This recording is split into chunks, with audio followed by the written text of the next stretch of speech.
Oh. Bill.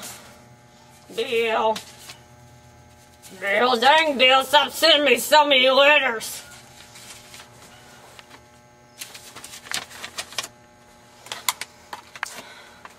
Government money.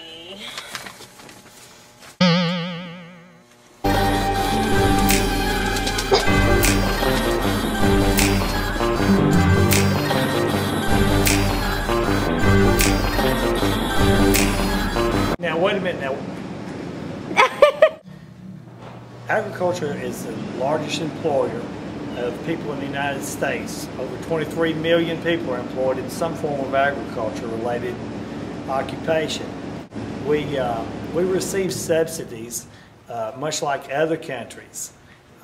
The only difference between us and the other companies is we are a developed nation, and as a developed nation, a lot of the attitudes that we receive from groups such as the Environmental Working Group and others appear to be receiving benefits that are not that we are not deserving of.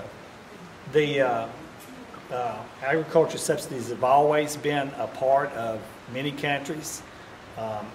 We are not in any way wanting the assistance of the government, but it has become a necessary form of balance in the production of and the profit potential of producing a crop.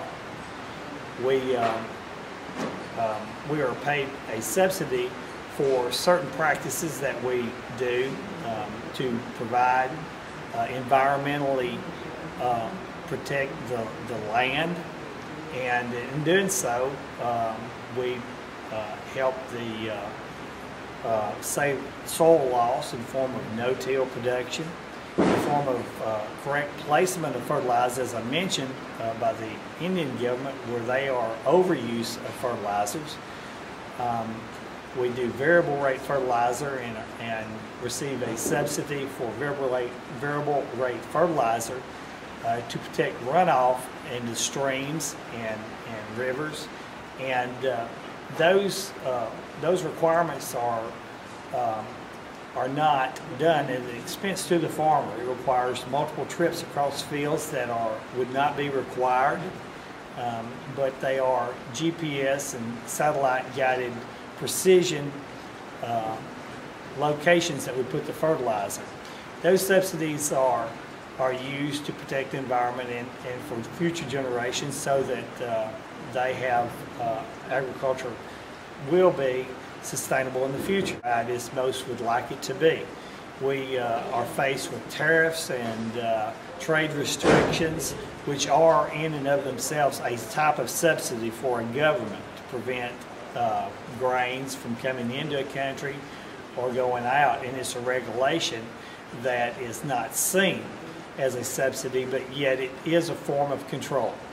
And supply and demand, if it were possible for supply and demand to dictate the price of our commodities without the use of subsidies, then certainly the United States would be a country that would have the benefit and have the ability to compete on a global basis with any country out there.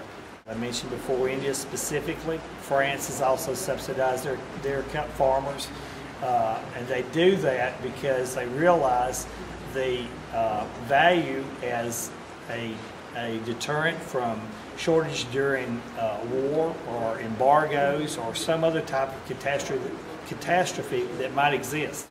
They do go back into the economy and are used for the purchase of machinery, which is a retail expense, and that furthers the economy of our area.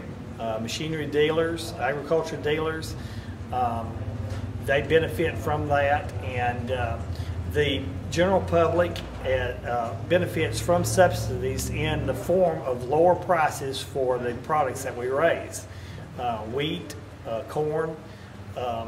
We have the lowest cost for food supply in the nation. Our nation is fortunate in the United States that we do do not have to pay exorbitant amounts for meat and for breads. And so although that it is a taxpayer expense initially, I believe that's returned many times over in the form of better prices for our food that we eat.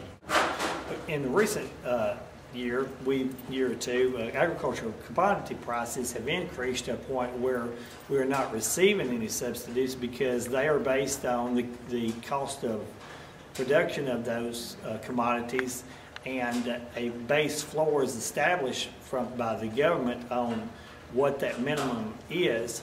And so as those commodities price, the value of those exceed that base for the cost of production, we no longer receive anything for that particular crop.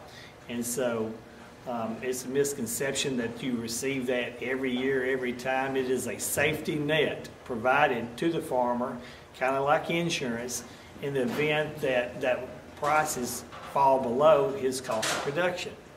Now, yes, certain farmers are more efficient, but in the event that prices are below the cost of production, that safety net kicks in and gives them a floor to keep them from going out of business. The cost and infrastructure of buying equipment is so great that without any kind of assurance that you have a product that you can raise and with a profit, there would not be the incentive to be in agriculture, and thus it would also cause less production of that particular crop and an increase in price. And that's how you would see it as reflected in the cost of groceries that you buy.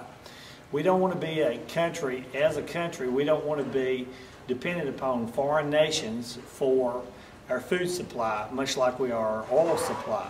And that could very well be the case, because in the future, and that's something we don't want to see. We want to be self-sufficient as a country.